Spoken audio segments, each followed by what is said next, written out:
Ryan followed Dave Ramsey's plan to the letter. Every dollar on paper, every debt paid off in order, every credit card cut up. He did the debt snowball. He did the baby steps. He said no to vacations, said no to restaurants, said no to anything that wasn't in the budget. For 6 years, Ryan did everything Dave told him to do. And at the end of those 6 years, he was debt free. No car payment, no credit card balance, no student loans. Just him, his income, and a clean financial slate. By every measure Dave uses, Ryan won. Except, Ryan had a coworker named Daniel. Daniel never read the total money makeover. Daniel didn't cut up his credit cards. Daniel didn't follow the baby steps. He had one credit card, kept a small car loan, and instead of throwing every extra dollar at debt, he invested $600 a month into a simple index fund while paying his debts off slowly. He didn't feel righteous about it. He didn't have a debt-free scream. He just kept investing. 15 years later, Ryan and Daniel are the same age, same income, same city. Ryan is debt-free, disciplined, and worth about $190,000. Daniel has a small mortgage balance left and an investment portfolio worth $487,000. The same income, the same starting point. A $297,000 gap. And the reason for that gap is one piece of Dave Ramsey's advice. The most popular piece, the most repeated piece, that the math simply does not support. Professor Wealth ran the numbers on all of it. Here's what he found. Before we go any further, let's be clear about something. Dave Ramsey has helped millions of people. If you were drowning in debt, living paycheck to paycheck, spending more than you earned with no plan, Dave's advice is exactly what you needed. The baby steps work. The debt snowball works. The budgeting system works. For people in financial crisis, Dave Ramsey is one of the best things that ever happened to personal finance. This video is not about that. This video is about one specific piece of advice that Dave gives to everyone, not just people in crisis, that costs the average person who follows it somewhere between $200,000 and $400,000 over a lifetime. The advice sounds like this. Pay off all debt before you invest. Every dollar of debt is financial quicksand. Get out first, then build wealth. And it feels right, doesn't it? Debt is bad. Eliminate the bad thing. Then do the good thing. It's clean. It's logical. It's emotionally satisfying. It's also, in most cases, mathematically wrong. Here's why. Let's put two people side by side. Same starting point. 28 years old, $52,000 salary, $18,000 in debt. $8,000 of that is a car loan at 5.9% interest. $10,000 of that is a student loan at 4.5% interest. No credit card debt, no emergency, just normal life debt that millions of people carry. Person 1, Ryan, follows Dave's plan exactly. He puts every extra dollar, $600 a month, toward debt. He wipes out the car loan in 14 months. Then the student loan in another 17 months. 31 months total. 2.5 years. At that point, Ryan is completely debt-free. Now he starts investing his $600 a month. Person 2, Daniel, pays the minimum on his debts, about $320 a month combined. Puts the remaining $280 a month into an S&P 500 index fund from day one. He carries his debt for the full term. He pays more interest than Ryan, but he starts compounding 31 months earlier. Now let's run the math over 30 years. Ryan's extra interest cost for carrying debt longer, 0. He paid it off fast, efficient, clean. But Ryan lost 31 months of compounding on $600 a month.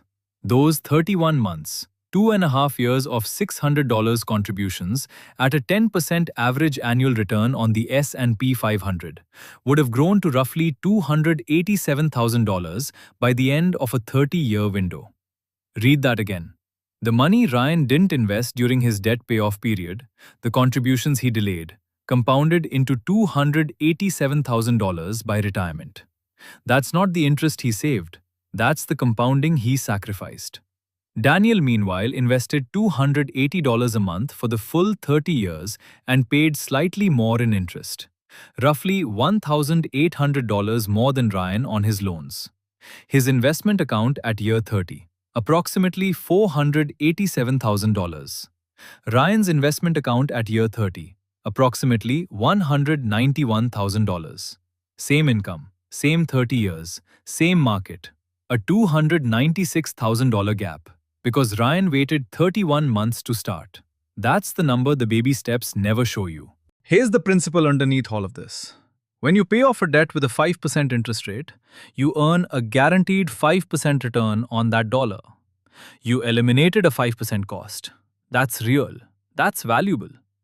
But when you invest that same dollar in the stock market, in a broad index fund, the historical long-run average annual return has been approximately 10% nominal, or about 7% after inflation.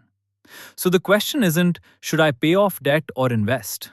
The real question is, which return is higher, my debt's interest rate or the market's expected return? If your debt costs you 5% and the market returns 10%, you're losing 5% every year you choose debt payoff over investing. And here's what makes this brutal. Compound interest is not linear, it's exponential. The dollars you invest in your 20s and early 30s are worth dramatically more than the dollars you invest in your 40s, because they have more years to compound. A $600 investment at age 28 becomes approximately $10,450 by age 65 at 10% annual return. A $600 investment at age 31, just 3 years later, becomes approximately $7,830. The same $600, a $2,620 difference, just from 3 years of delay. Now multiply that across 31 months of delayed contributions. That's why the gap is $296,000. Not because Daniel was reckless with debt, because he let compounding start working earlier, while Ryan waited for permission. Now here's where we have to be honest about something. Dave Ramsey knows this math. He's not unaware of it. His argument isn't that paying off debt has a higher return than investing. His argument is behavioral. He's saying most people won't actually invest the difference. And here's the uncomfortable truth. He's not wrong about that. Studies on household financial behavior consistently show that when people have money available and no forced obligation to invest it, most of it gets absorbed into lifestyle spending. A dinner out, a vacation, a slightly nicer car. Dave's system works because it removes behavioral decisions from the equation. You don't decide every month whether to invest or spend. The baby steps tell you exactly what to do. And that structure is what makes it powerful for people who can't trust themselves to invest consistently. The baby steps aren't optimized for math. They're optimized for follow-through. And for many people, probably most people, that's the right optimization. But here's what Dave won't say on the radio. If you are the kind of person who can automate an investment contribution and treat it like a bill, if you can set it and genuinely not touch it, then you are not the person Dave built his system for. And applying his system to your situation could cost you $300,000. So how do you actually decide? Not with feelings, not with what sounds disciplined, with a simple comparison. Here's the rule. If your debt interest rate is below the expected long-run market return, invest while paying debt minimums. If your debt interest rate is above the expected long-run market return, pay off debt first. In practice, here's how that breaks down today. Credit card debt at 22 to 29%, pay it off aggressively first. The market cannot reliably beat that rate. Dave is right. Car loan at 4 to 6%, pay minimums and invest the difference. The market beats that rate consistently over long windows. Student loans at 4 to 7%, same answer, invest alongside. Mortgage at 6 to 7%, this one is close enough to debate, but historically, investing alongside a mortgage still wins over 20 to 30-year windows.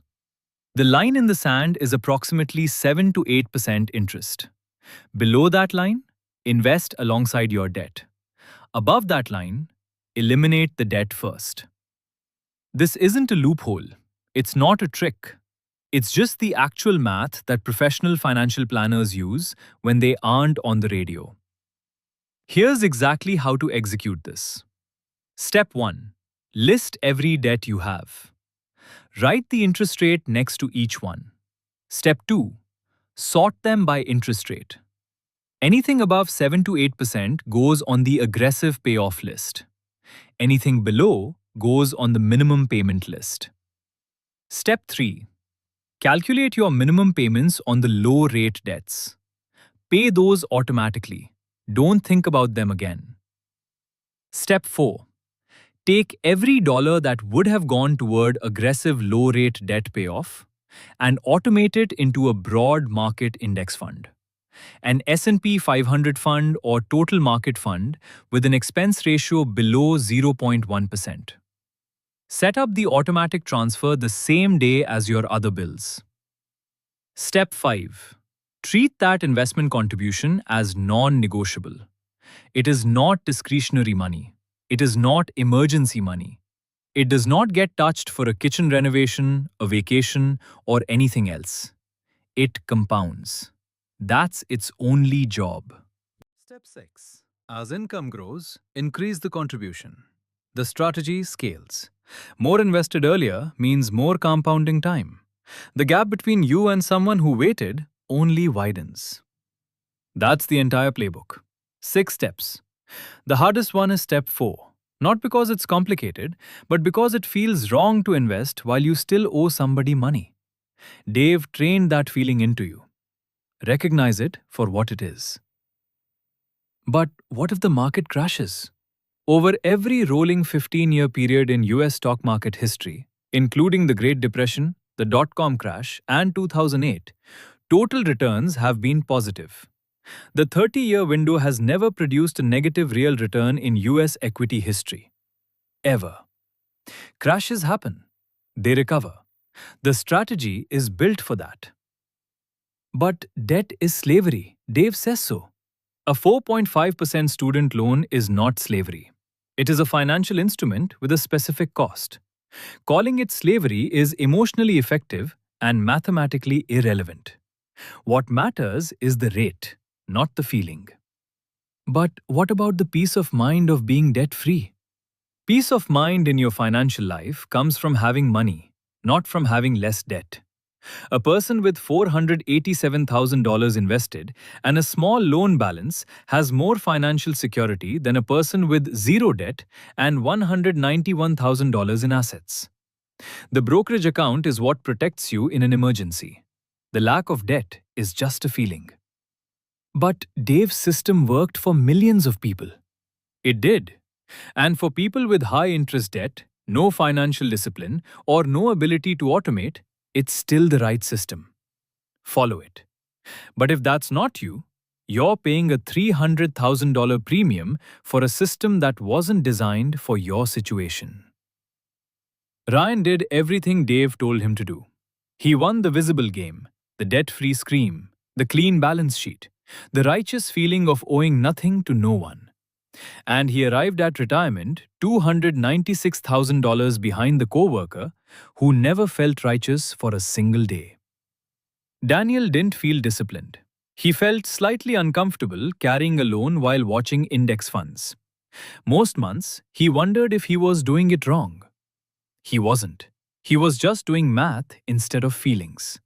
The baby steps are brilliant for the problem Dave designed them for. But if you have low interest debt, steady income, and the ability to automate, you're not Dave's target audience. You're the person the math was always working for. You just didn't know it yet. If this video showed you something nobody else did, subscribe to the channel and hit the notification bell. We break down the hidden math behind every financial decision you're going to make.